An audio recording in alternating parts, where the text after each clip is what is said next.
Maître Dokira, quel est le rapport qui existe entre l'adoration et le vagin?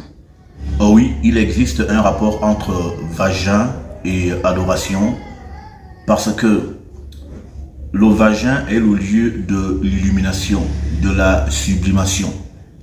C'est au vagin, au niveau du vagin, que l'on peut de manière toute particulière rencontrer l'équilibre, c'est-à-dire le goût, car le goût symbolise la dimension de l'équilibre. Les religions prétendument révélées, qui se sont appropriées cette connaissance ancestrale, ne manquent pas justement de représenter leur symbole d'adoration en forme de vagin. Vous avez par exemple l'image mariale. Marie est une réplique justement de la cavité vaginale dont la tête symbolise le clitoris et les lèvres inférieures du vagin symbolisant le corps ou le drap qui la couvre, comme vous pouvez l'observer sur cette image qui défile sur votre écran. Vous avez cette autre image où le fameux Jésus est assis dans un principe vaginal parce que l'adoration est vaginale. Pourquoi? Parce que c'est dans les tréfonds du vagin que réside la présence de Dieu. Le vagin est le temple du Seigneur. Et c'est pourquoi justement à l'époque de nos ancêtres, le temple, le lieu sacré temple avait la forme du vagin. Il y avait le lieu saint, le voile et le lieu très saint. Le lieu saint, c'est le premier quartier du vagin. Et le voile symbolise l'hymen, l'amen, qui symbolise la virginité, le voile. D'accord? Et le saint des saints, sinon le lieu très saint, symbolise les profondeurs du vagin. Donc, pour rencontrer le Seigneur, les prêtres initiés, les très hauts initiés, allaient au derrière du voile, comme si un homme dépucelait une femme, ouvrait son hymen et allait jouer dans les profondeurs de sa cavité vaginale. Pareillement, lorsque il fallait adorer, c'est le même procédé qui était observé dans la forme même du temple, à savoir le lieu saint qui est le premier quartier du vagin, le voile qui symbolise l'hymen, la virginité de la femme, le lieu très saint qui symbolise les profondeurs du vagin. Et c'est dans ces tréfonds-là, dans ce lieu très saint-là, qu'il y avait la table de la loi, qu'il y avait les tables de la loi, autrement dit, les tables de l'illumination, autrement dit, la connaissance de Dieu. Donc, c'est dans le vagin, dans le tréfonds du vagin que réside la connaissance de Dieu. Le vagin est le temple du Seigneur. Le rapport donc qu'il y a entre vagin et adoration se trouve à ce niveau. Et c'est pourquoi, lorsque un homme pénètre le vagin, il se met en position d'adoration, c'est-à-dire à genoux, car c'est l'agenouillement qui symbolise l'adoration. Quiconque s'agenouille adore.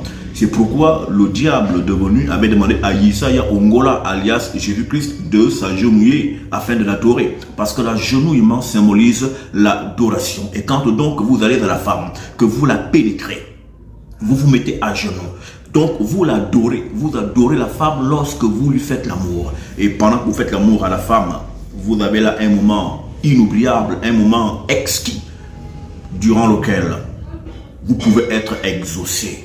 Mais ici, je ne dirai pas ces connaissances aux chiens qui sont sur les réseaux sociaux, car la connaissance est réservée aux initiés Bana Isalela, Boris Zuria, Bantu Israélite. Maître Dokira, quel rapport existe-t-il entre le vagin et le serpent? Il existe un rapport entre le vagin et le serpent. Le vagin est la porte de la connaissance. Le vagin est la porte de l'extase. Or, que symbolise l'extase? L'extase symbolise la connaissance absolue, symbolise l'illumination absolue atteinte, symbolise la lumière. Et quelle est la valeur mystique du serpent? Loin de tous les mensonges des religions prétendument révélées, notamment le christianisme qui présente le serpent comme le diable, le serpent a la valeur de l'animal de la connaissance. Et pourquoi fut-il appelé l'animal le plus rusé des chants que Tareyota Tanzambe Dieu avait fait? Le serpent est le symbole de la connaissance, le symbole de la lumière. C'est pourquoi Yesaya, justement pour apporter la lumière à son peuple, décida de se faire mourir à la manière d'un serpent. Parce que le serpent est ce qui apporte la vie. Et Le rapport entre vagin et serpent est au niveau justement de la vie, car la vie vient du vagin.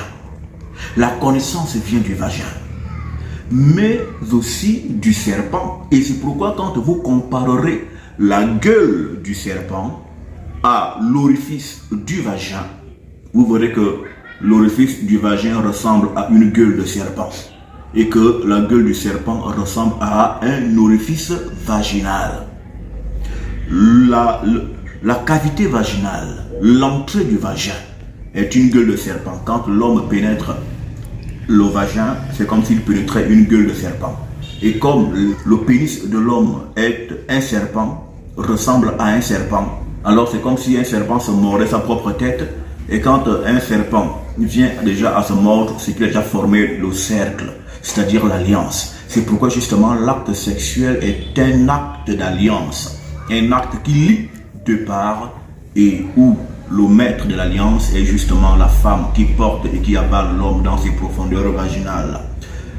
Le rapport entre serpent et vagin est que le vagin est la porte de la connaissance et le serpent est la symbolique de la connaissance. La gueule du serpent ressemble à un vagin et le vagin ressemble à la gueule d'un serpent. Que tes têtes soient glorifiées. Amen.